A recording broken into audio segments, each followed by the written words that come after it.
Group is built around routines that do not exist anywhere else in the country. Leaving means dismantling all of it, then rebuilding from scratch in a city where they are now a stranger again. Many residents who say they wish they had not moved to the villages also say, in the very same breath, that they cannot quite picture moving back. The exit price, measured in money and in identity, is higher than they ever expected when they signed at the sales office.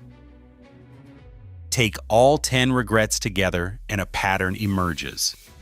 The Villages, for many residents, delivers exactly what the brochures promised in the first year or two. The amenities are real. The weather is real for half the year. The social possibilities are real if you work for them. But the system underneath the lifestyle is designed to maximize the developer's pipeline and the community's growth, not the long-term flexibility of any individual resident. Bonds get attached to homes for a reason. Amenity fees rise every year for a reason. New construction keeps competing with resale for a reason. None of that is a scandal, but it is a structure that rewards staying and quietly penalizes leaving. Residents who understand the structure going in tend to make peace with the regrets. Residents who do not understand the structure tend to feel blindsided by them. If you are considering a move to the Villages right now, none of this is a reason to cancel the trip. Plenty of retirees inside the gates are very happy with the decision they made. The point is to walk in with your eyes open. Tour the resale homes, not just the model homes.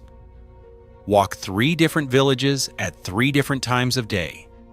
Visit in August before you commit, not only in February.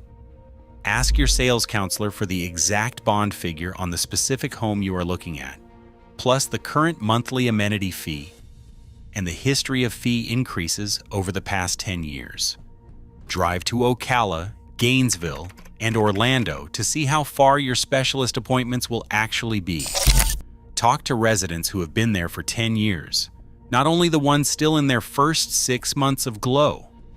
If you are already a resident watching some of these regrets show up in your own life, the questions are different. Should you downsize from a larger designer home into a smaller cottage or patio villa to lower your monthly burn? Should you pay your bond off early to clean up the resale picture for whenever you do decide to sell? Should you spend part of the year up north near the grandchildren instead of full-time in Florida? Should you talk to a Florida licensed elder law attorney about how a future health event might interact with your home, your finances, and your family? None of these are decisions to make in a Facebook group. All of them deserve a real conversation with a real planner. And if you are an adult child watching a parent navigate life inside the Villages, the most useful thing you can do is listen. Listen for the comments at the holiday table about a friend who moved back to Ohio. Listen for the mentions of a clinic appointment that took longer than it should have to get. Listen for the small signs that the August heat is wearing on them, or that the social scene is not quite what they thought it would be.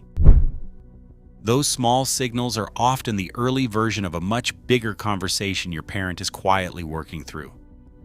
The Villages built its brand on the promise that retirement could be the best decade of your life. For many residents, that promise holds, at least for a while. What the brochures do not say is that paradise comes packaged with a long list of trade-offs you only see after you have signed. The 10 regrets in this video are the most common ones, repeated by residents in interviews, on local forums, in letters to the editor of the Villages News, and at the back tables of restaurants where the snowbirds finally lower their voices.